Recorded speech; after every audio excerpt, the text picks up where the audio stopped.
এরকম অনেক সময় হয় না যে আমাদের মনে হয় যে আমাদের চারপাশে এত ইনফরমেশন, এত বই, কিন্তু পড়বো কখন?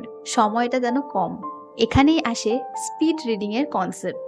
কিন্তু স্পিড রিডিং এর পদ্ধতি হতে হবে সঠিক। নইলে আমরা স্পিড রিডিং তো করে নেব, কিন্তু কি ইনফরমেশন শিখছি সেটা যদি মনেই না থাকে, তাহলে পরে সেই স্পিড রিডিং এর কোনো মানেই থাকবে না।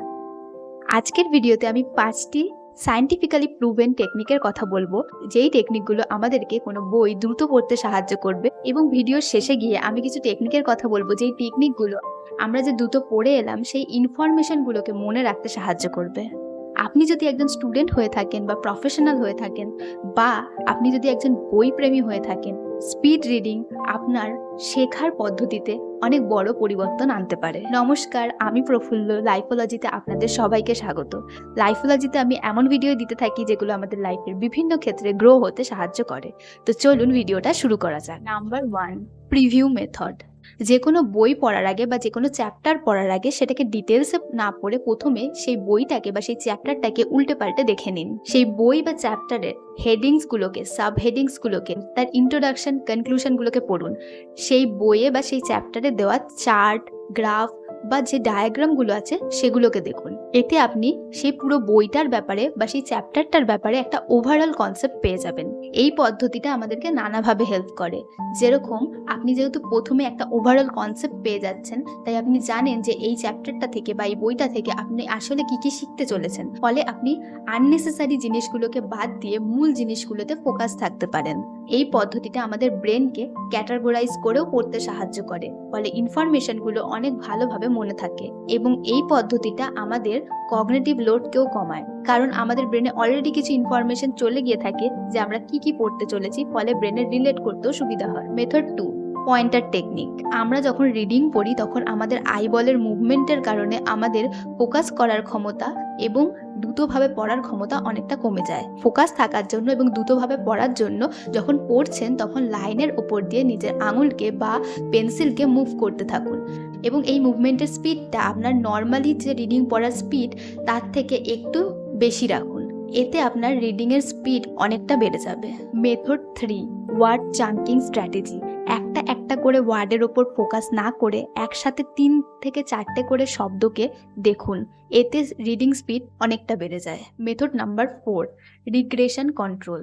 নিজের ব্রেনের ওপর ভরসা রাখ। আপনি যেটা ভাবছেন, আপনার ব্রেন যতটা বুঝতে পারছে, আপনার ব্রেন তার থেকে অনেক ভালোভাবে বুঝতে পারছে এবং মনে রাখতে পারছে। তাই পড়ার সময় বারবার করে পিছনের দিকে ফিরে না গিয়ে, যদি আপনার মনে হচ্ছে যে পড়তে গিয়ে আপনি ভুলে গেছেন, তাহলে আপনি তখন মনে করার চেষ্টা করুন যে আপনি কি পড়েছিলেন। এটা শুধু আপনাকে দ্রুতভাবে পড়তে সাহায্য করবে না, এটা আপনার মনে রাখার ক্ষমতাটাকেও বাড়াবে। Method number 5, paced reading practice. যে কোনো অভ্যাস গড়ে তোলার জন্য যেরকম নিয়মিত প্র্যাকটিসের প্রয়োজন, সেরকমভাবেই দ্রুত পড়ার অভ্যাস গড়ে তোলার জন্য নিয়মিত প্র্যাকটিসের প্রয়োজন। এর জন্য 1 মিনিটের একটা টাইমার সেট করুন এবং আপনি যেই স্পিডে পড়েন তার থেকে একটু বেশি স্পিডে পড়ুন। এবং মাথায় রাখবেন, যেই স্পিডে পড়ছেন আপনি যাতে যা পড়ছেন সেটাকে বুঝতেও পারছেন। এবং দেখুন যে 1 মিনিটে আপনি কতগুলো ওয়ার্ড পড়তে পারলেন। এভাবে নিয়মিত প্র্যাকটিসের মাধ্যমে আপনার রিডিং স্পিড বাড়তে থাকবে। তো এই 5টা method, preview method, pointer technique, word chunking strategy, regression control এবং পেস্ট রিডিং প্র্যাকটিস, এই 5টা টেকনিক আমাদেরকে সাহায্য করতে পারে দ্রুত পড়ার অভ্যাস গড়ে তুলতে।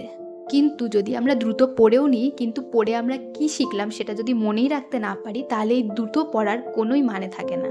সেই জন্য পড়তে পড়তে আমরা কিছু টেকনিককে ইউজ করতে পারি, যেগুলো আমাদেরকে শুধু দ্রুত পড়তে নয়, সেই ইনফরমেশনগুলোকে শিখতে, সেই ইনফরমেশনগুলোকে মনে রাখতে সাহায্য করতে পারে। নাম্বার 1, কিছুটা পড়ার পরে যেটা আপনি পড়লেন সেটার সামারিটাকে তখনই মনে করার চেষ্টা করুন। নাম্বার 2, পড়ার সময় কিছু ভিজুয়াল ইমেজ তৈরি করে করে পড়ুন, যেটা আপনাকে মনে রাখতে সাহায্য করবে। নাম্বার 3, পড়তে পড়তে সেখান থেকে যে যে কোশ্চেনগুলো হতে পারে সেই কোশ্চেনগুলো নিজেকে করুন এবং সেটার উত্তর দেওয়ার চেষ্টা করুন। নাম্বার 4, আপনার কাছে আগের যে ইনফরমেশনগুলো আছে, আপনি আগে যা যা শিখে এসেছেন তার সাথে কানেক্ট করে করে নতুন ইনফরমেশনগুলোকে শিখুন। এটা আপনাকে নতুন ইনফরমেশনগুলোকে মনে রাখতে সাহায্য করবে। নাম্বার 5, একটা জিনিস পড়ার পরে সেই জিনিসটা আপনি কাউকে বোঝাচ্ছেন বা শেখাচ্ছেন এরকমভাবে নিজে নিজেই প্র্যাকটিস করুন। এই জিনিসটা আপনাকে সেই জিনিসটাকে ভালোভাবে বুঝতে এবং শিখতে সাহায্য করবে।